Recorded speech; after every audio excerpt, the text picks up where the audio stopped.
الحمد للہ وکفا وسلام علی عبادہ الذین اصطفا اما بعد اعوذ باللہ من الشیطان الرجیم بسم اللہ الرحمن الرحیم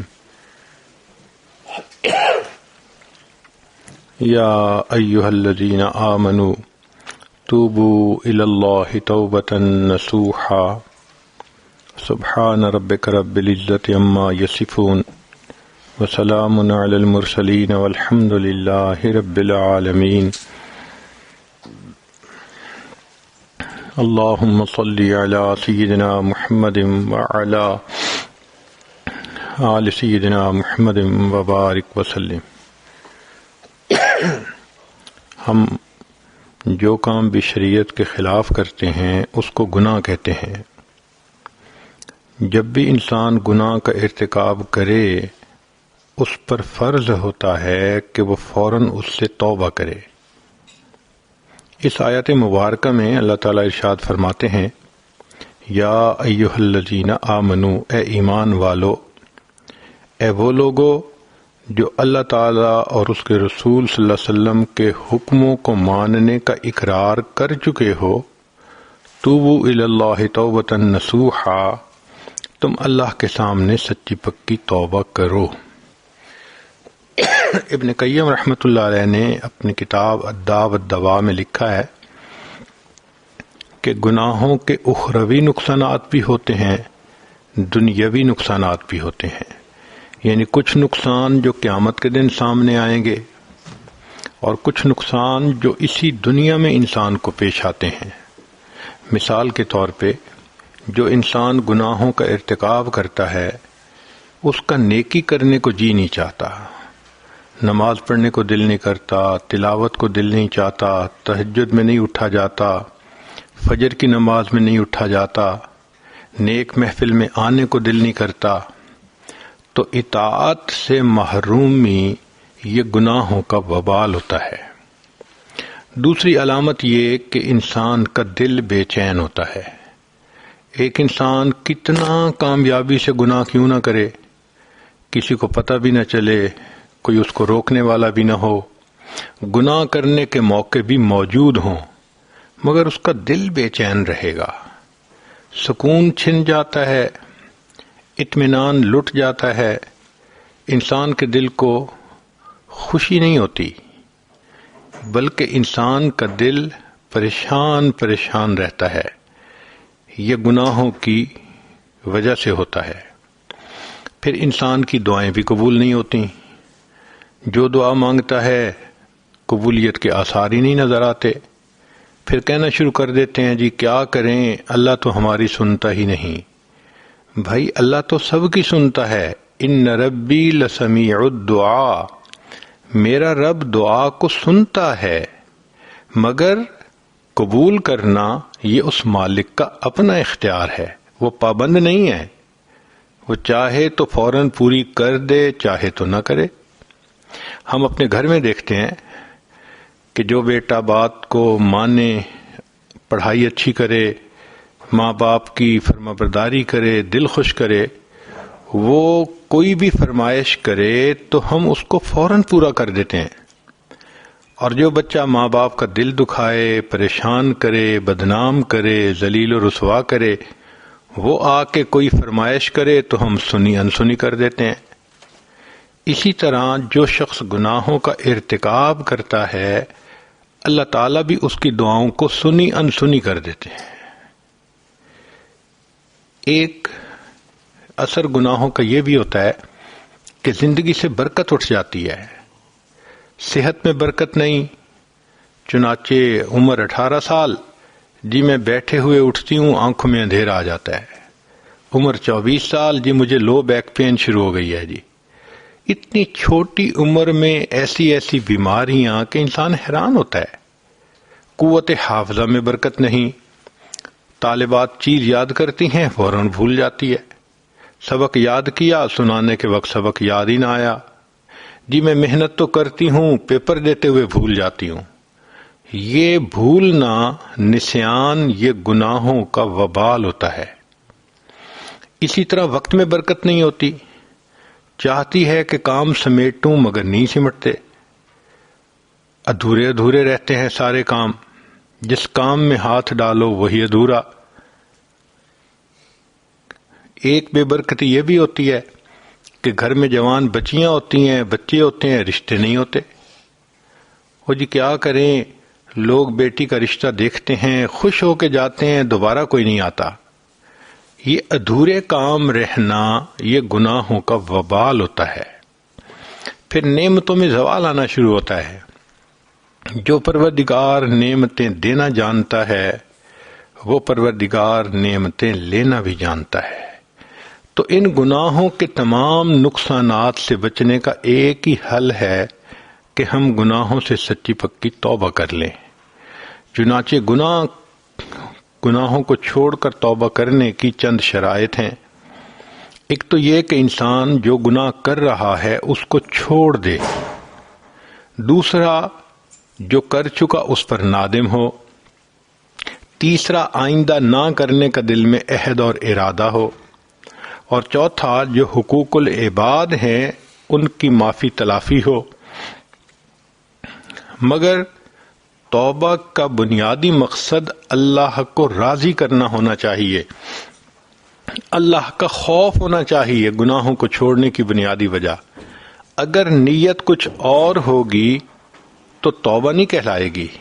مثال کے طور پہ ایک بندہ بدنامی کے ڈر سے گناہ چھوڑ دے، اس کو توبہ نہیں کہیں گے۔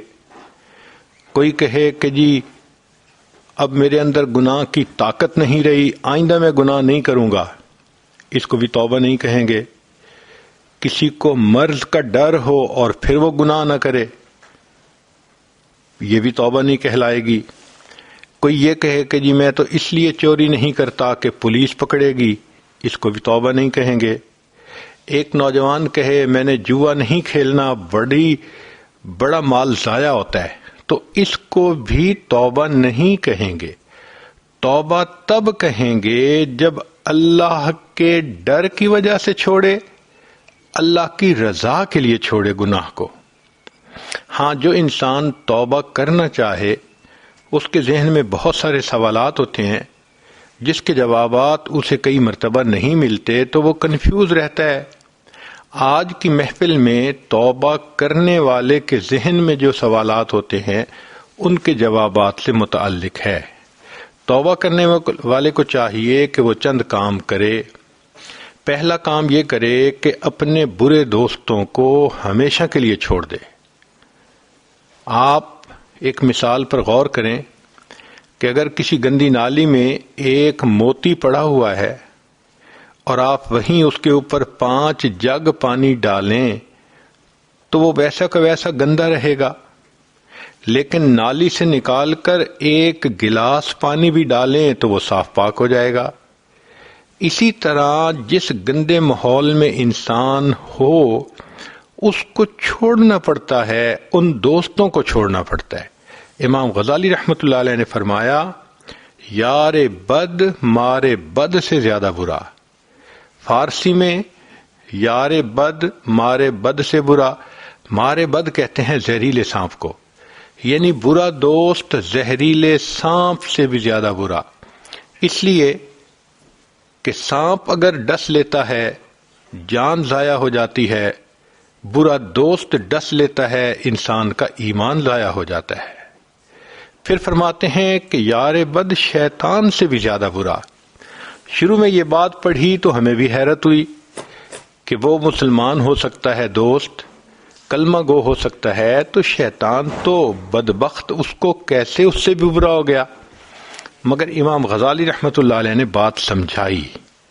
انہوں نے فرمایا کہ دیکھو، شیطان انسان کے ذہن میں برا خیال ڈالتا ہے، اس کو عمل میں لانا نہ لانا انسان کا اپنا اختیار ہے، اس سے زیادہ تو شیطان کچھ نہیں کرتا۔ لیکن جو برا دوست ہوتا ہے وہ صرف ذہن میں برا خیال ہی نہیں ڈالتا بلکہ انسان کا بازو پکڑ کر اس سے گناہ کروا دیتا ہے۔ اس لیے یار بد شیطان سے بھی زیادہ برا۔ اور عجیب بات ہے کہ ہم روزانہ باوضو ہو کے مصلی پہ کھڑے ہو کے اللہ سے وعدہ کرتے ہیں، اے اللہ ہم نے برے دوستوں کو چھوڑ دیا، اور دن میں پھر وعدہ خلافی کر کے انہی دوستوں سے دوستی کر رہے ہوتے ہیں۔ آپ وتر میں دعا پڑھتے ہوئے پڑھتی ہیں نا، وَنَخْلَعُ وَنَتْرُكُ مَن يَفْجُرُكَ، اے اللہ ہم نے خلو اختیار کر لیا، ہم نے چھوڑ دیا ہر اس بندے کو جو فاسق و فاجر ہے۔ تو روزانہ وتر کی نماز میں آپ تو اللہ سے وعدہ کرتی ہیں، اور صبح اٹھ کے اگر اسی بے پردہ عورت سے پھر دوستی، تو اس کا مطلب روزانہ وعدہ کیا، روزانہ وعدہ خلافی کی۔ تو پہلا کام یہ کرنا چاہیے کہ برے دوستوں کو چھوڑ دے۔ دوسری بات کہ توبہ فی الفور کرنی ضروری ہوتی ہے۔ مثلا جوانی میں آپ نے ایک گناہ کیا تو اس کا اسی وقت توبہ کرنی لازم ہو گئی تھی۔ اب اگر آج احساس ہوا کہ میں نے گناہ کیا تھا تو اب ایک توبہ نہیں کرنی پڑے گی، دو توبہ کرنی پڑیں گی۔ ایک گناہ کرنے پر توبہ، اور دوسرا گناہ کی توبہ کو جو ہم نے ڈیلے کر دیا، مؤخر کر دیا، اس میں جو دیر کر دی، اس پر بھی توبہ۔ تو دو توبہ بندے پہ کرنی ضروری ہو جاتی ہے۔ تیسرا یہ کہ انسان اپنے نفس پہ اعتماد نہ کرے، کبھی بھی نہ سوچیں کہ جی بس میں نے اس کے ساتھ میل جول چھوڑ دیا ہے، بس کبھی ایسے ہی سلام دعا ہو جاتی ہے۔ نہ، جب کسی لڑکی کو دیکھا کہ وہ دین کے راستے پہ نہیں، برائی کی طرف کھینچتی ہے، تو آپ اللہ کی رضا کے لیے اس کو چھوڑ دیں۔ اپنے نفس پہ اعتماد نہ کریں کہ میں تو صرف سلام کرتی ہوں، آج سلام کریں گی، کل کرام کریں گی، پرسوں اس جیسے کام کریں گی۔ تو اس لیے اپنے نفس پہ اعتماد نہ کریں۔ پھر حقوق اللہ کو پورے کریں۔ نماز روزہ اگر رہتے ہیں تو ان کی قضا ادا کریں۔ حقوق العباد ہوں تو ان کو ادا کریں یا ان کو معاف کروائیں۔ حرام اور ممنوع اشیاء کو تلف کر دیں۔ مثال کے طور پہ اگر آپ نے اپنی پکچرز البم بنائی ہوئی ہے تو شریعت نے تصویر کو حرام کہا، سوائے اس کے کہ آئیڈینٹی کے لیے اس کی ضرورت ہو، پاسپورٹ کے لیے، آئی ڈی کے لیے، ڈرائیونگ لائسنس کے لیے، تو شریعت نے مجبوری کے تحت اس کی اجازت دی ہے۔ حج عمرے پہ جانا ہے اس کی اجازت دی ہے، لیکن یہ جو ہم لذت کی خاطر، انجوائے کرنے کی خاطر، فن کی خاطر تصویریں بناتے ہیں، اور بالخصوص شادی بیاہ پر عورتیں جو دلہن بن کے اپنی تصویریں کھنچواتی ہیں، یہ شرعاً حرام ہوتی ہیں۔ تو ایسی تصویروں کا تلف کرنا یہ بھی فرض ہو جاتا ہے۔ یا اگر کسی لڑکی کے کہیں ناجائز تعلقات رہے اور اس مرد نے کوئی چیزیں اس کو گفٹ کے طور پہ دیں، تو ان ناجائز چیزوں کا تلف کرنا اس پر ضروری۔ خط لکھے ہوئے ہیں، کارڈ بھیجے ہوئے ہیں، سب کو پھاڑ دے، آگ میں ڈال دے، اللہ کی رضا کے لیے۔ حرام مال سے پرورش پانے والے بدن کو نیکی میں استعمال کریں، نیک دوست بنائیں، اور توبہ پہ پکا رہنے کے لیے تائبین کے واقعات کو پڑھتی رہیں، یاد کرتی رہیں، تاکہ انسان کی ہمت بلند رہے۔ چنانچہ غامدیہ قبیلہ کی ایک عورت نبی علیہ الصلوۃ والسلام کی خدمت میں حاضر ہوئی، کہنے لگی اے اللہ کے حبیب صلی اللہ علیہ وسلم، مجھ سے بڑا گناہ سرزد ہو گیا ہے، آپ مجھے پاک کر دیجئے۔ وہ عورت یہ جانتی تھی کہ ایک ہوتی ہے پیشاب پخانے کی ناپاکی، یہ پانی بہانے سے دھل جاتی ہے، ایک ہوتی ہے گناہ کبیرہ کی ناپاکی، یہ ناپاکی توبہ کے بغیر نہیں دھلتی۔ مثال کے طور پہ جس بندے نے زنا کا ارتکاب کیا، وہ 70 مرتبہ بھی غسل کر لے تو وہ پاک نہیں ہو سکتا جب تک کہ زنا سے توبہ نہیں کرے گا۔ وہ ظاہری بدن تو پاک ہو گیا، وہ نماز بھی پڑھ سکتی ہے، تلاوت بھی کر سکتی ہے، لیکن جو حقیقتاً اس کا بدن ہے وہ ناپاک ہے۔ تو اللہ رب العزت نے ہر عورت کو پاک دنیا میں پیدا کیا ہے، خاوند کے ساتھ رہے تو شرعاً جائز اس کا بدن پاک رہتا ہے۔ جس عورت کے جسم کو غیر محرم نے غیر شرعی طریقے سے ہاتھ لگائے، اس عورت کا جسم پولیوٹڈ ہو گیا، ناپاک ہو گیا۔ اگر فقط ہاتھ لگانا تک تھا تو تھوڑا ناپاک، اور اگر زنا کا ارتکاب تھا تو پورا جسم ناپاک۔ اب یہ ناپاکی توبہ کے بغیر نہیں دھل سکتی۔ چنانچہ ہمارے لیے اللہ رب العزت نے یہ واقعہ صادر کروایا کہ وہ خاتون نبی علیہ السلام سے آ کر عرض کرتی ہے، اللہ کے حبیب مجھے پاک کر دیجئے۔ نبی علیہ السلام نے دوسری طرف دیکھ لیا، اس نے ادھر سے آ کے پھر یہی بات کی۔ آپ صلی اللہ علیہ وسلم نے تیسری طرف دیکھا، اس نے تیسری طرف آ کر یہی بات کی۔ جب اس نے 4 مرتبہ اقرار کر لیا کہ مجھ سے بڑا گناہ سرزد ہو گیا، تو نبی السلام نے فرمایا تجھے وہم ہو گیا ہوگا۔ وہ کہنے لگی اے اللہ کے حبیب صلی اللہ علیہ وسلم، میں حاملہ ہوں، مجھے حمل ہو گیا، اس لیے میں پکی بات کر رہی ہوں۔ تو نبی السلام نے فرمایا اچھا تم جاؤ، اور جب تمہارے ہاں بچے کی ولادت ہو جائے تب میرے پاس آنا۔ یہ عورت واپس گھر آ گئی۔ اب اس کے پاس گڈ 9 منتھ تھے۔ ان 9 مہینوں میں یہ اپنی رائے بھی بدل سکتی تھی، یہ کسی دوسری بستی میں جا کے رہ سکتی تھی، یہ چلی جاتی وہاں سے، کوئی اس کے پیچھے پولیس تو نہیں پڑی ہوئی تھی، مگر یہ اپنی ضمیر کی قیدی تھی۔ اس کا ضمیر اس کو جھنجھوڑ رہا تھا، ملامت کر رہا تھا کہ دیکھو تم ناپاک ہو چکی ہو، اب اسی حال میں اگر تم مر گئی تو قیامت کے دن تمہیں ناپاک کھڑا کیا جائے گا۔ اور حدیث پاک کا مفہوم ہے کہ جو عورت زنا سے توبہ کیے بغیر مرے گی، قیامت کے دن اس بے پردہ عورت کو اللہ تعالیٰ نہیں دیکھیں گے۔ تو اس کے دل میں یہ تھا کہ اللہ میری طرف دیکھنا بھی پسند نہیں کریں گے، میری شکل بھی نہیں دیکھیں گے، مجھے پاک ہونا ہے۔ نہ اس کو دن میں چین تھا، نہ اس کو راحت میں سکون تھا۔ یہ 9 مہینے اس نے پیچ و تاب میں گزارے، زمین اپنی پوری فراخی کے باوجود اس پہ تنگ ہو گئی تھی، وقت نہیں گزرتا تھا، وہ دعا مانگتی تھی میں جلدی فارغ ہو جاؤں بچے والی امانت سے، اور میں پاک ہونا چاہتی ہوں۔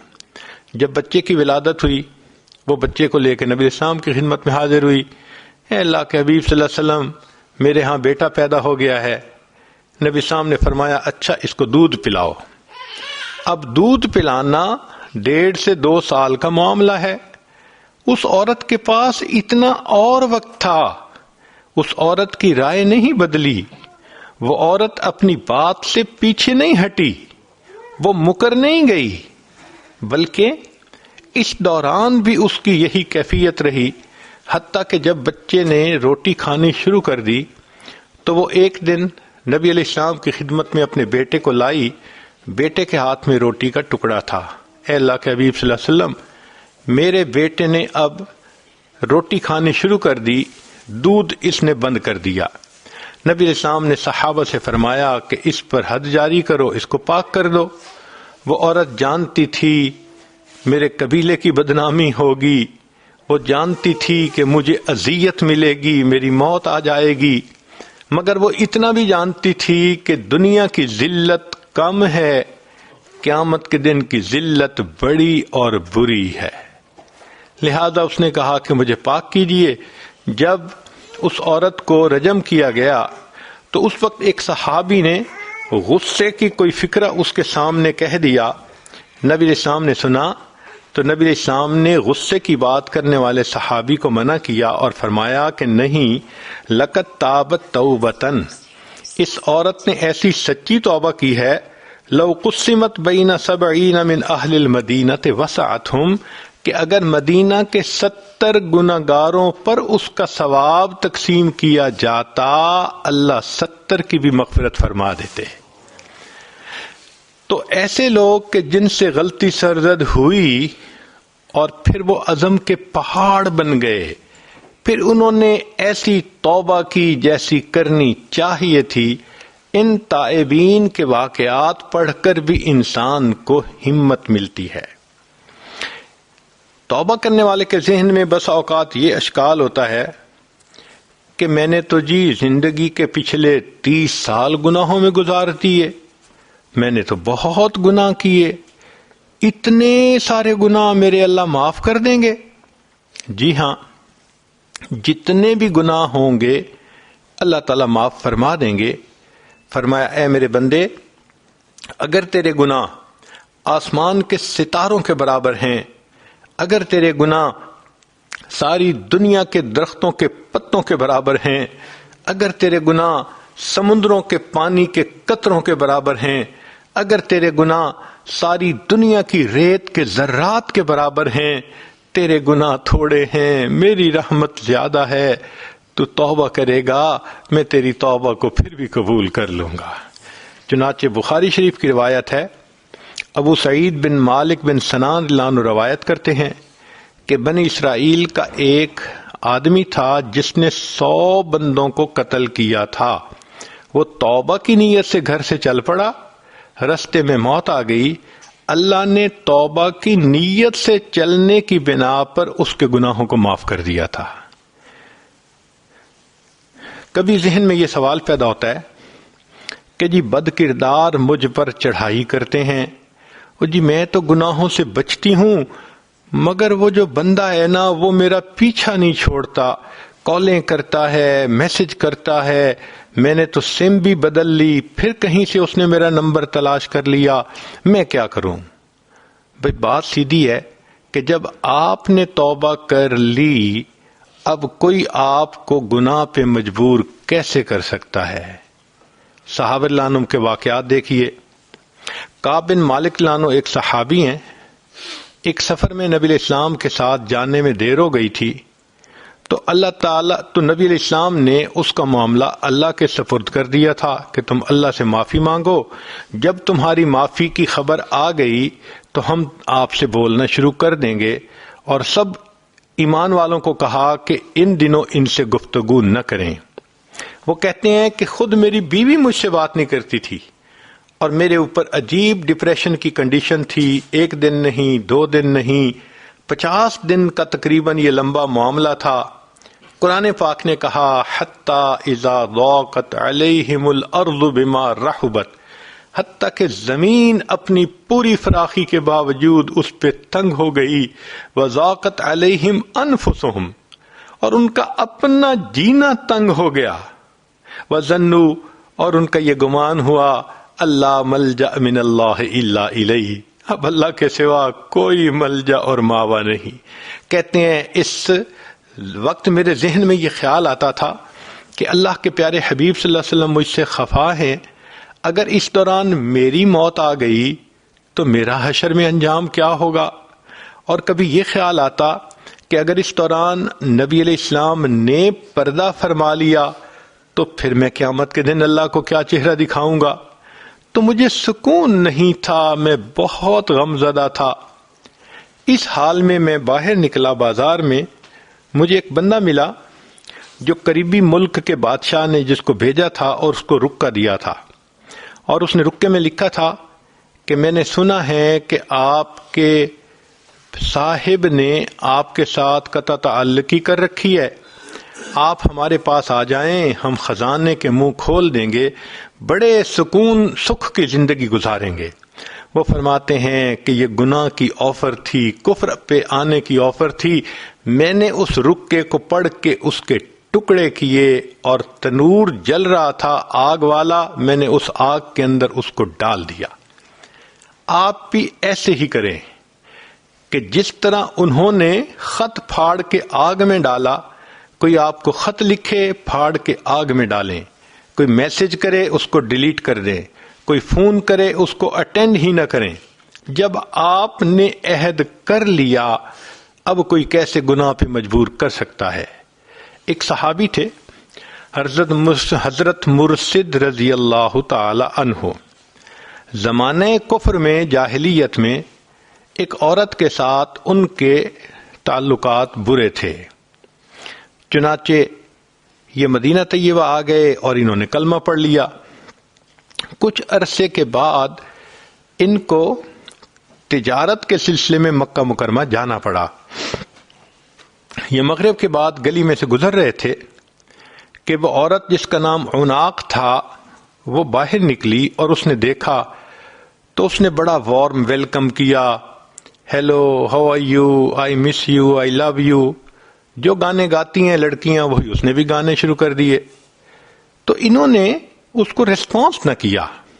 وہ بڑی حیران، مرشد تم وہی ہو نا کہ جو مکہ کی گلیوں میں میرے پیچھے پھرتے تھے، مجھے منتیں کرتے تھے، میری سماجت کرتے تھے کہ تھوڑا وقت میرے ساتھ گزار لو، اور میں تمہیں اپنا چہرہ نہیں دکھاتی تھی۔ آج تم اتنے بے پرواہ کہ میری طرف دھیان ہی نہیں کرتے۔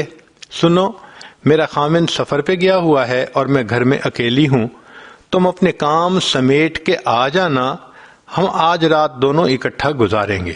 اس عورت نے گناہ کی دعوت دی۔ مسلمانوں نے کہا کہ نہیں، میں نہیں آؤں گا۔ اس دوران اس نے دیکھا کہ یہ شخص تو میرے چہرے کی طرف ہی نہیں دیکھ رہا، تو اس نے کہا کہ کیا مسئلہ ہے، تم آنکھ اٹھا کے چہرے کی طرف کیوں نہیں دیکھتے؟ تو مسلمانوں نے جواب دیا، اب ان آنکھوں نے اس ہستی کو دیکھ لیا ہے کہ جس کو دیکھنے کے بعد یہ کسی غیر محرم پہ نہیں پڑ سکتی۔ وہ تو اس بات کو نہیں سمجھتی تھی۔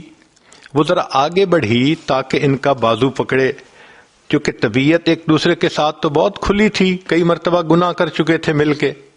تو جب اس نے ہاتھ آگے بڑھایا نا ان کو پکڑنے کے لیے، تو مرشد اللہ عنہ نے کہا کہ خبردار مجھے ہاتھ مت لگانا، ورنہ میں اپنی تلوار سے تمہارا کام تمام کر دوں گا۔ جب انہوں نے یہ کہا تو وہ گھبرا گئی اور گھر چلی گئی۔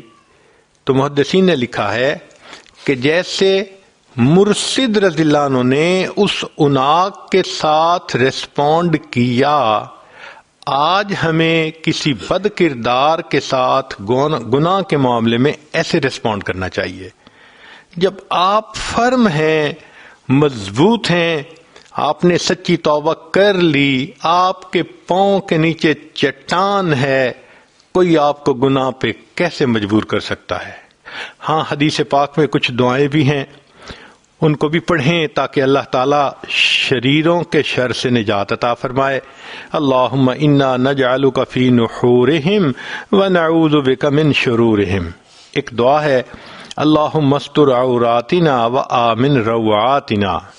ایک دعا ہے، اللہم لا تشمت بنا الاعداء ولا الحاسدین۔ کبھی ذہن میں یہ اشکال پیدا ہوتا ہے کہ میں توبہ تو کر چکی ہوں مگر پرانی یادیں عذاب بن گئی ہیں۔ حضرت 6 سال گزر گئے، اس شخص کا خیال ذہن سے ہی نہیں جاتا۔ میں نماز پڑھنے کھڑی ہوتی ہوں مصلی پہ، مجھے اس وقت بھی اسی کا خیال آ رہا ہوتا ہے۔ بھائی، پرانی یادیں واقعی عذاب ہوتی ہیں، اور اللہ ہی اس عذاب سے نجات دے سکتا ہے۔ اس کا طریقہ یہ ہے کہ آپ نماز کے بعد، تلاوت کے بعد یا 2 رکعت نفل پڑھ کے اللہ سے مدد مانگیں، اللہ رحمت کر دیجئے۔ اللہ کی رحمت کا معاملہ ہوگا، اللہ اس پوری میموری کو ہی ڈیلیٹ کر دیں گے۔ ماضی کی کوئی بات یاد ہی نہیں آتی۔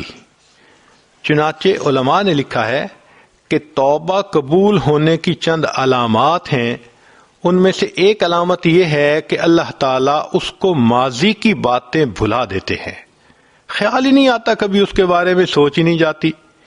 تو اگر توبہ قبول ہو جائے گی تو یہ میموری بھی آٹومیٹیکلی ڈیلیٹ ہو جائے گی۔ کبھی ذہن میں یہ خیال آتا ہے کہ کیا گناہوں کا اعتراف کرنا ضروری ہے؟ کہ میں مانوں کہ میں نے گناہ کیے؟ جی ہاں، اللہ تعالیٰ کے سامنے تو اعتراف کرنا پڑے گا، یا تو اس دنیا میں کرنا پڑے گا ورنہ پھر آخرت میں کرنا پڑے گا۔ نبی اسلام نے دعا سکھائی، ابوء لک بنعمتک و ابوء بذنبی، اے اللہ میں آپ کی نعمتوں کا بھی اعتراف کرتا ہوں اور میں اپنے گناہوں کا بھی اعتراف کرتا ہوں۔ تو رب کے سامنے تو اعتراف کرنا ضروری ہے۔ جو دنیا میں نہیں کرے گا تو پھر وہ جہنم میں جا کے کرے گا۔ قرآن پاک میں فرمایا کہ جہنمی کہیں گے فَاعْتَرَفُوا بِذَنبِهِمْ فَسُحْقًا لِّأَصْحَابِ السَّعِيرِ، وہ اپنے گناہوں کا اعتراف کریں گے، بربادی ہے، ناس ہے ان جہنم والوں کے لیے۔ تو دیکھیے، یا تو دنیا میں اعتراف کرنا پڑے گا، ورنہ پھر جہنم میں جا کے تو اعتراف کرنا ہی پڑے گا۔ ذہن میں کبھی یہ خیال آتا ہے کہ میں توبہ تو کر رہی ہوں، مجھے لگتا ہے میں گناہ سے بچ نہیں سکوں گی۔ بھئی میں نہیں بچ سکوں گی، اللہ تعالیٰ تو مجھے بچا سکتے ہیں، وہ تو اس پر قادر ہیں، لہذا اللہ سے دعا مانگیے۔ ہم نے دیکھا ہے کہ جو بندہ خود توبہ پہ پکا نہ رہ سکے، توبہ کرے پھر توڑے، توبہ کرے پھر توڑے، اس کا حل یہ ہوتا ہے کہ کسی اللہ والے کے ساتھ مل کر توبہ کے کلمات پڑھ لے۔ یہ ساتھ مل کر توبہ کے جو کلمات پڑھنے ہیں، ان کی برکت ہوتی ہے، اللہ تعالیٰ آئندہ اس گناہ سے نجات عطا فرما دیتے ہیں۔ قرآن مجید میں اللہ تعالیٰ نے صحابہ رضی اللہ عنہم کی خاص صفت بیان کی، فرمایا اے میرے محبوب صلی اللہ علیہ وسلم فاستقم کما امرت ومن تاب معک، آپ بھی شریعت کے اوپر سیدھے رہیے، اور جو آپ کے ساتھ مل کر توبہ تائب ہوئے یعنی صحابہ۔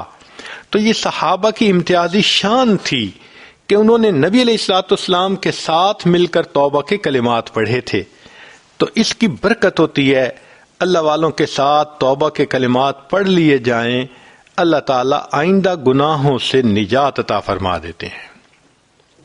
کبھی ذہن میں شیطان یہ خیال ڈالتا ہے، وہ جی توبہ کر لیں گے، کون سی جلدی ہے، اللہ رحیم ہے، بخش دے گا۔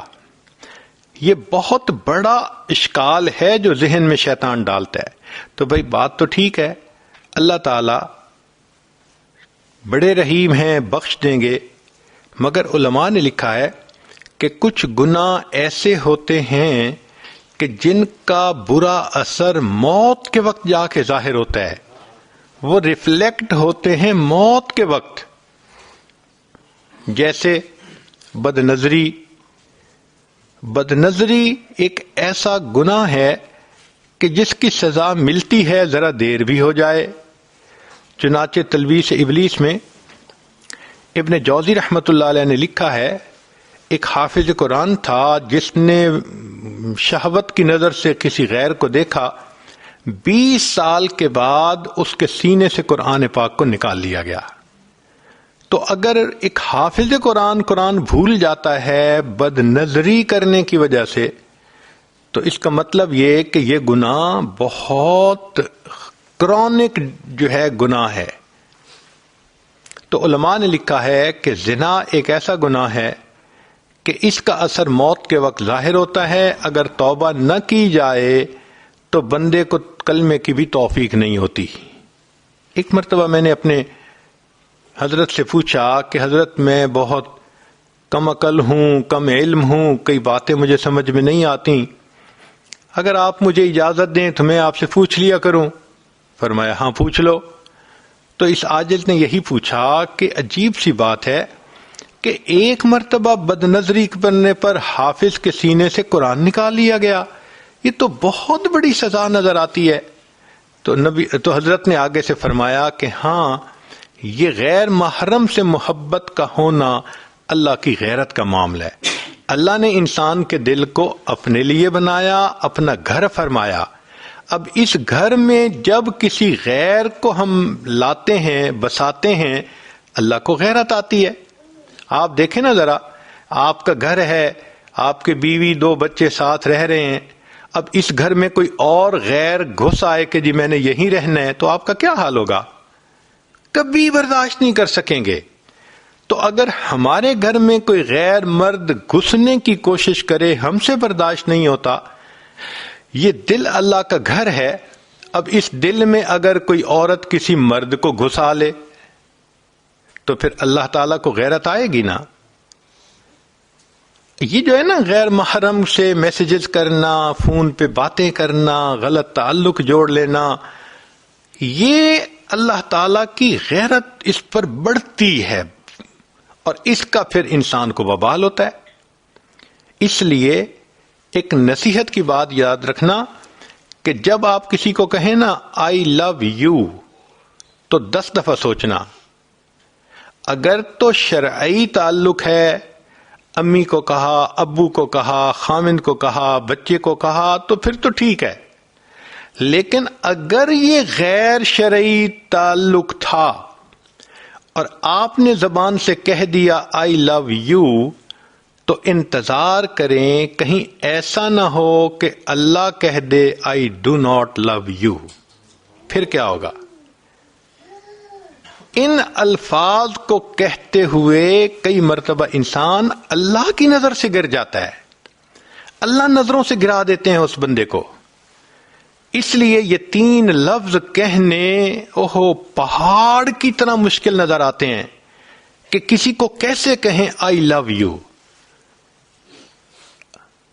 حتیٰ کہ شرعی تعلق جہاں ہوتا ہے وہاں بھی کہتے ہوئے گھبرا رہے ہوتے ہیں، تو غیر شرعی تو پھر بات ہی کچھ اور ہے. اس لیے علماء نے لکھا ہے کہ اگر اس زنا کے گناہ سے زندگی میں توبہ نہ کی جائے تو موت کے وقت زبان پہ فالج ہو جاتا ہے اور انسان کلمہ پڑھنے سے قاصر ہو جاتا ہے، تو پھر ایمان سے محروم ہو کے موت آتی ہے. حدیث پاک میں ہے کتنے لوگ ہیں ساری زندگی ان کے نام مسلمانوں کی فہرست میں رہتے ہیں، موت کے وقت مسلمانوں کی فہرست سے ان کا نام نکال دیا جاتا ہے. تو اس لیے اس امید پہ نہ رہیں کہ اللہ کریم ہے بخش دیں گے. پتہ نہیں موت ایمان پہ آئے گی تو پھر بخشش کا مسئلہ ہے نا، اگر ایمان پہ ہی نہ آئی تو بخشش کیسی؟ ایک ذہن میں یہ اشکال ہوتا ہے، میں نے گناہ سے توبہ کی اور میں نے 1 مہینہ گناہ نہیں کیا، پھر بس شیطان نے بہکا دیا، میں پھر گناہ کر بیٹھی، تو کیا پہلی توبہ ٹوٹ گئی؟ سنیں، پہلی توبہ نہیں ٹوٹی، وہ تو قبول ہو چکی. ہاں اب اگر گناہ ہو گیا تو اس نئے گناہ پر نئی توبہ کرنی پھر ضروری ہو گئی. کبھی ذہن میں یہ آتا ہے کہ ایک گناہ کرتے ہوئے میں دوسرے گناہ سے توبہ کر سکتی ہوں.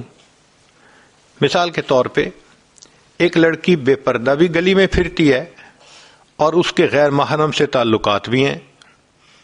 اب وہ کہتی ہے ٹھیک ہے میں غیر محرم سے تعلقات تو ختم کر دیتی ہوں مگر میں بھی پردہ نہیں کر سکتی.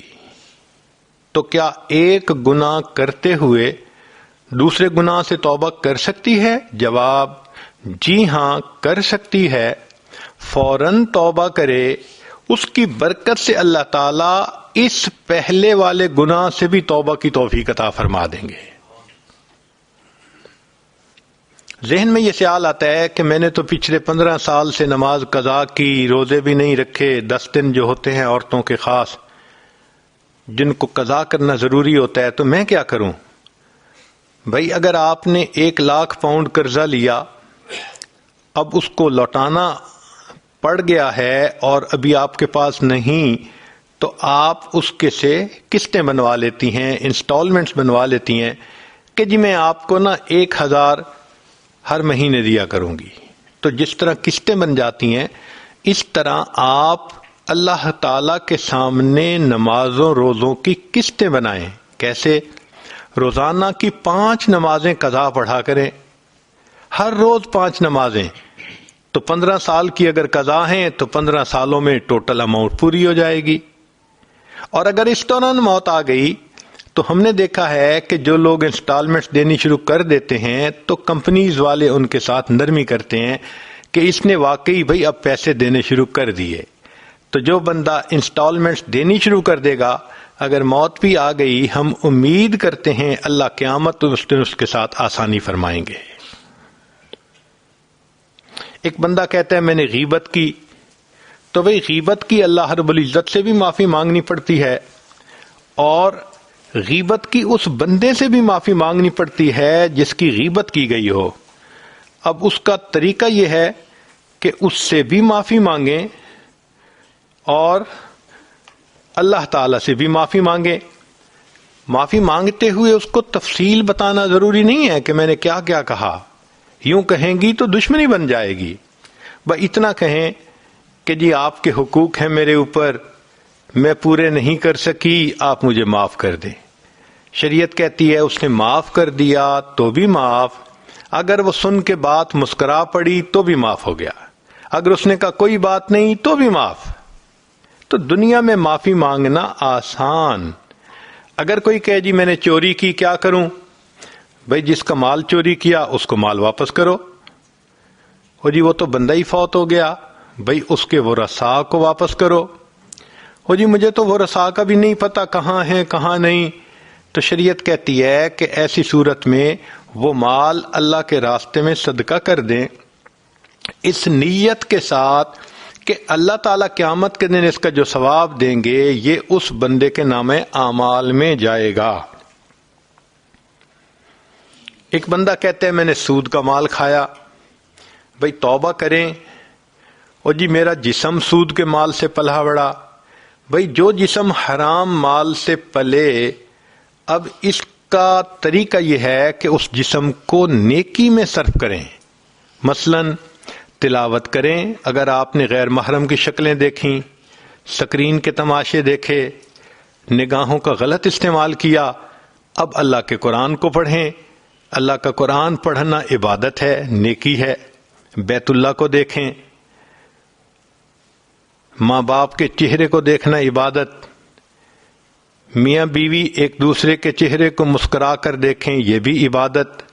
تو اب آنکھ کا صحیح استعمال کریں، ماں باپ کا اولاد کی طرف محبت سے دیکھنا، یہ بھی عبادت۔ تو پہلے غلط استعمال ہوا، اب آنکھوں کا ٹھیک استعمال کریں۔ پہلے آپ نے ٹیلی فون پہ لمبی باتیں کی غیر محرم سے، اب آپ اللہ کی خوب تعریفیں کریں، دین کی دعوت کا کام کریں، اپنی زبان کو نیکی کی باتوں میں استعمال کریں تاکہ اس کی مکافات ہو جائے۔ ایک آدمی کہتا ہے کہ جی میں شراب پیتا تھا، توبہ کی، کیا کروں؟ بھئی آپ ایسا اگر کوئی نیک کام کریں کہ جس سے غریبوں کو پانی ملے تو آپ کے شراب کے گناہ کی مکافات اس سے ہو جائے گی۔ جو بندہ بدکاری کا گناہ کرتا رہا، توبہ کر لی، اب اسے چاہیے کہ لوگوں کو ہیلپ کرے جو اپنی بیٹی یا بیٹوں کے آگے نکاح نہیں کر سکتے، شادی نہیں کر سکتے، ان کے پاس اسباب نہیں ہوتے، ان کی مدد کر کے آگے نکاح کروا دینا تاکہ لوگ پاک دامنی کی زندگی گزاریں، یہ اس کی مکافات ہوتی ہے۔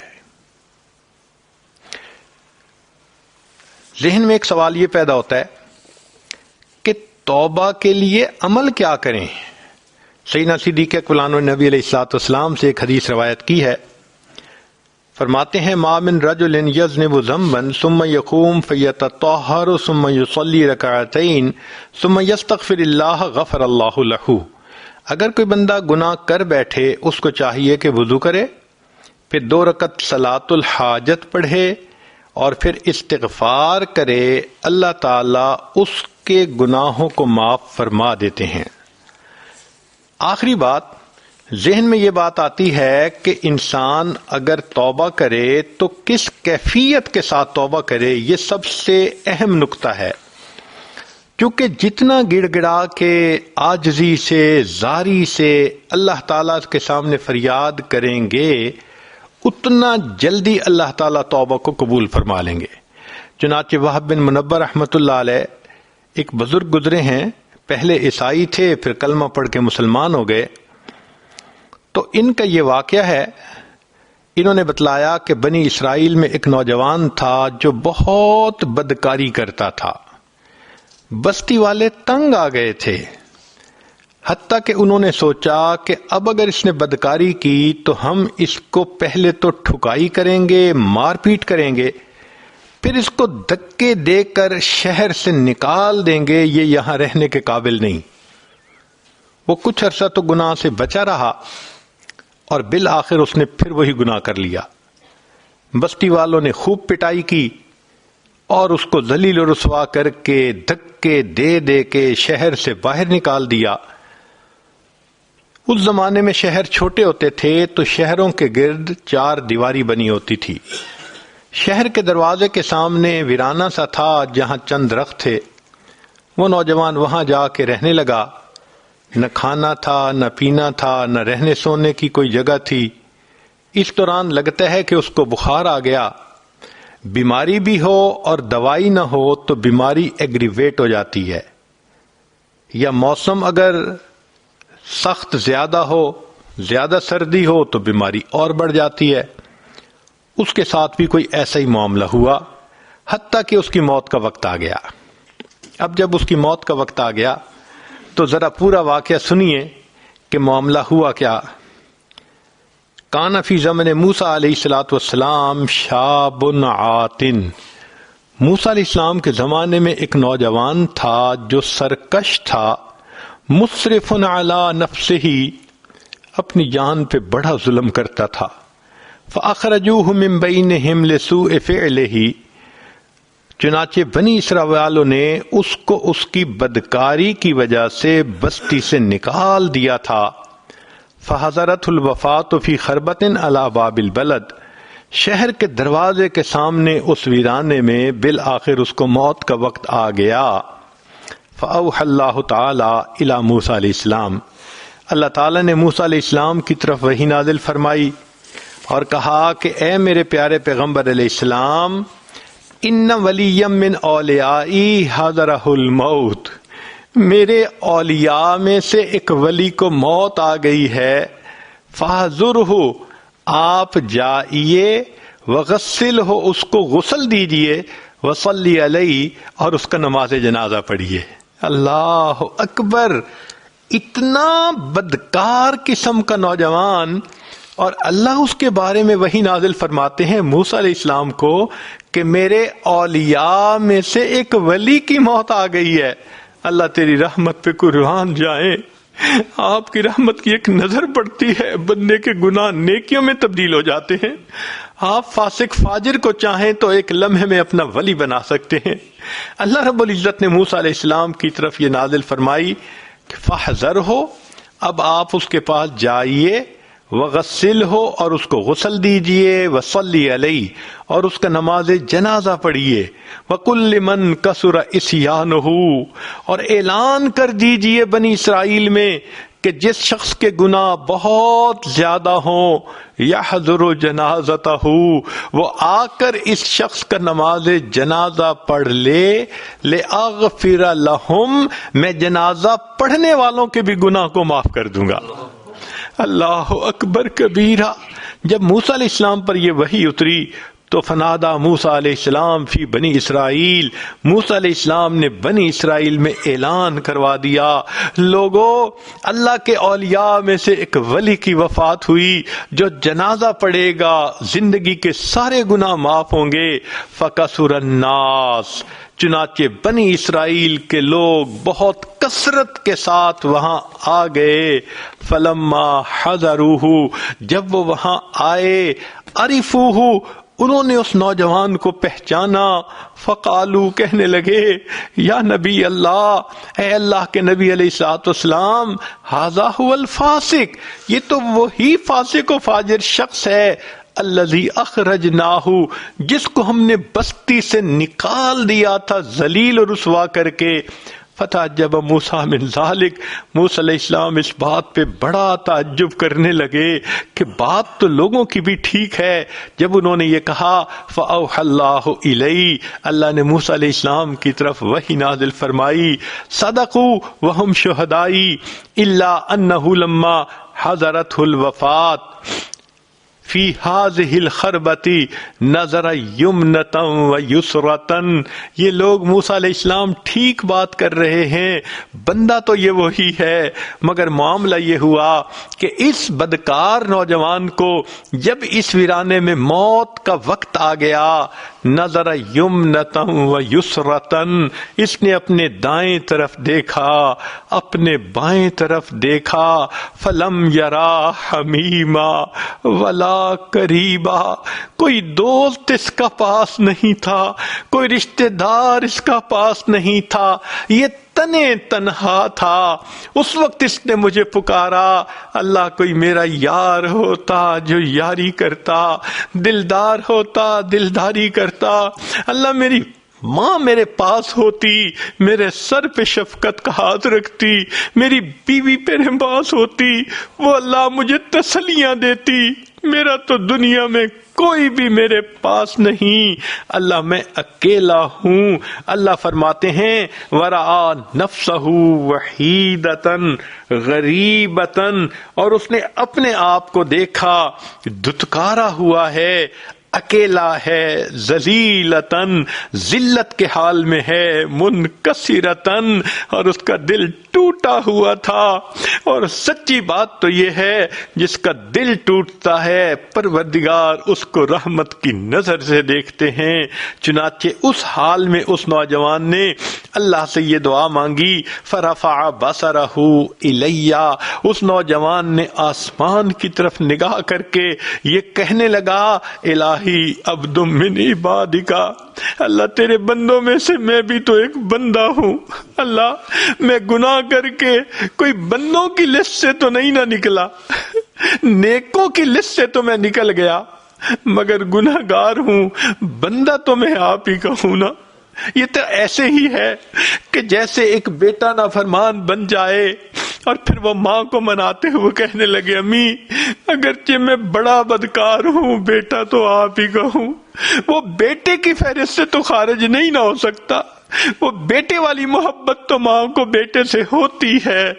اس بندے نے بھی اللہ کی رحمت کو اسی طرح پکارا، اللہ میں بڑا گناہگار ہوں، خطا کار ہوں، مگر عبد من عبادک، اللہ آپ کے بندوں میں سے ایک بندہ ہوں، میرے مولا مجھ پر رحمت کی نظر فرما دیجئے۔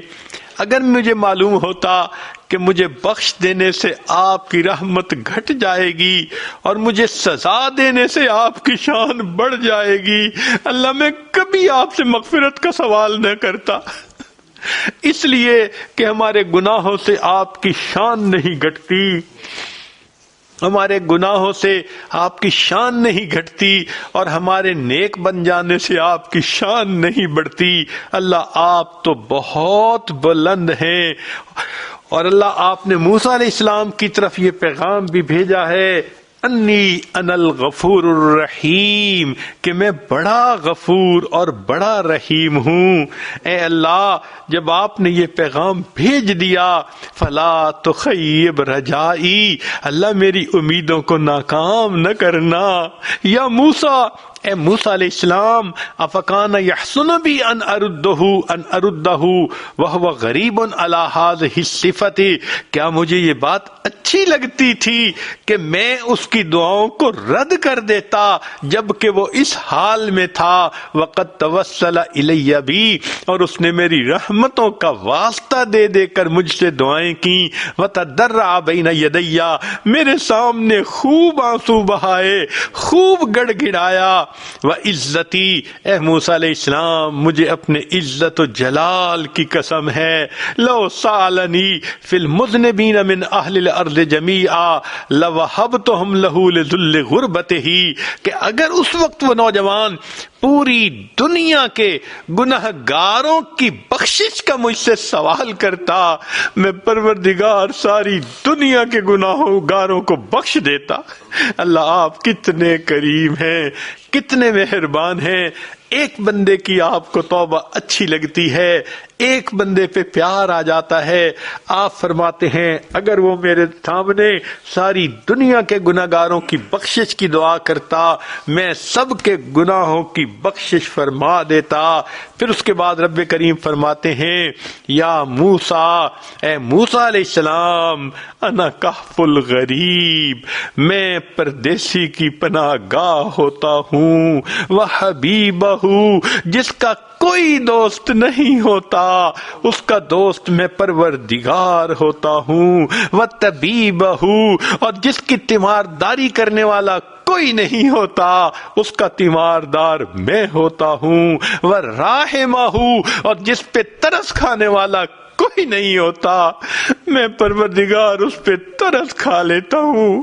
آج ہم بھی اللہ سے یہی دعا کرتے ہیں، اے اللہ ہم پر ترس کھا لیجئے، ہم نے بہت گناہ کیے، ہم نے اپنی جانوں پہ ظلم کیا۔ اللہ آج احساس ہوا کہ ہم نے اپنے بدنوں کو ناپاک کیا ہوا ہے، اے کریم آج ہمارے بدن پاک فرما دیجئے، ہمیں قیامت کے ان کی ذلت سے بچا لیجئے۔ اللہ دو بندوں کے سامنے کی ذلت ہم سے برداشت نہیں ہوتی، قیامت کے دن ساری مخلوق کے سامنے کی ذلت کیسے برداشت ہوگی؟ اللہ دنیا کی دھوپ کی جو ہے گرمی ہم سے برداشت نہیں ہوتی، جہنم کی آگ کی گرمی ہم سے کیسے برداشت ہوگی؟ کریم آقا آج رحمت فرما دیجئے، ہمارے پچھلے گناہوں کو معاف کر دیجئے، آئندہ ہمیں نیکوکاری اور پرہیزگاری کی زندگی عطا فرمائیے۔ وآخر دعوانا ان الحمد للہ رب العالمین۔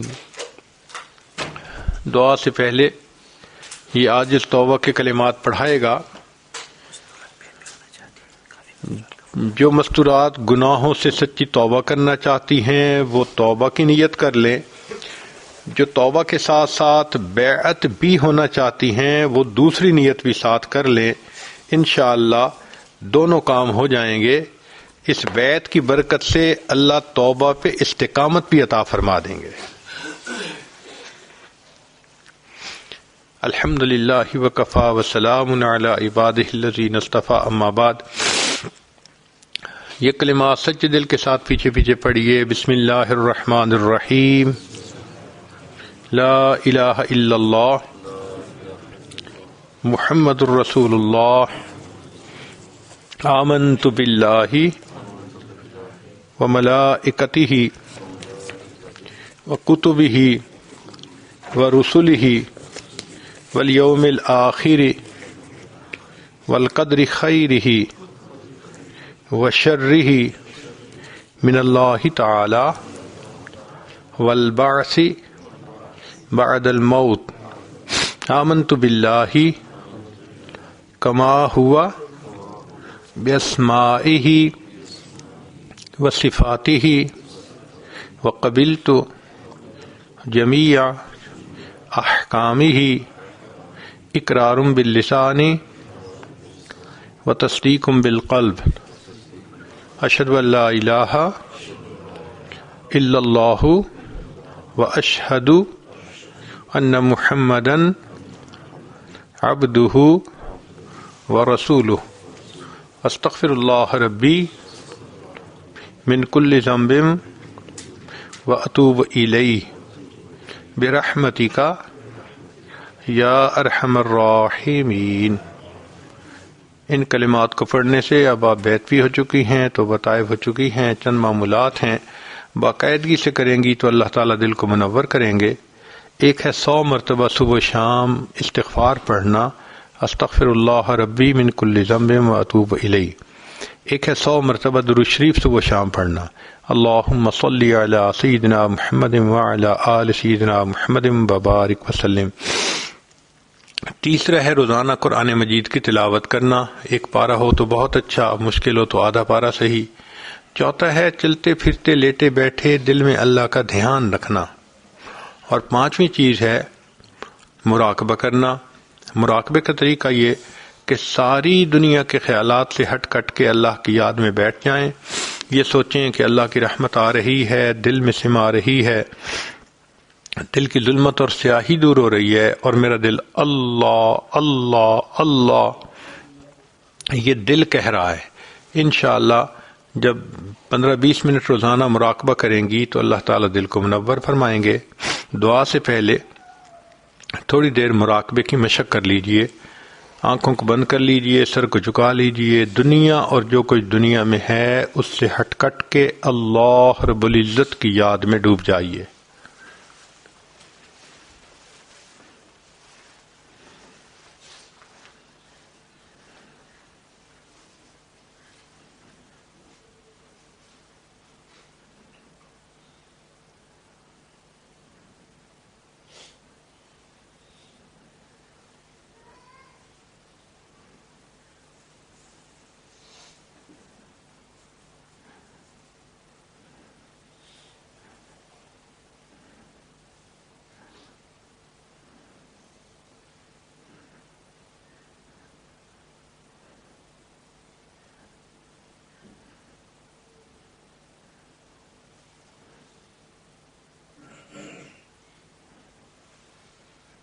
ہوا و حرص والا دل بدل دے، میرا غفلت میں ڈوبا دل بدل دے، بدل دے دل کی دنیا دل بدل دے، خدایا فضل فرما دل بدل دے، گنہگاری میں کب تک عمر کاٹوں، بدل دے میرا رستہ دل بدل دے، سنوں میں نام تیرا دھڑکنوں میں،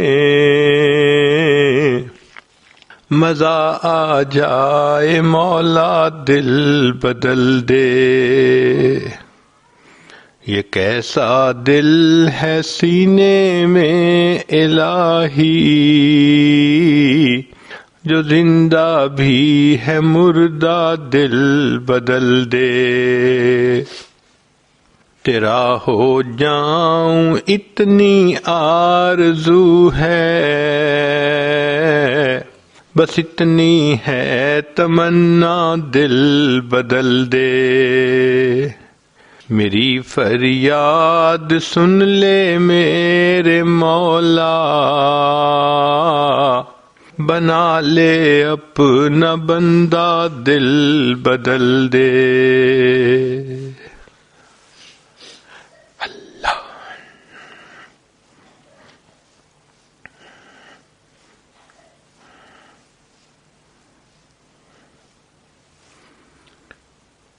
لا الہ الا اللہ محمد الرسول اللہ۔ دعا کی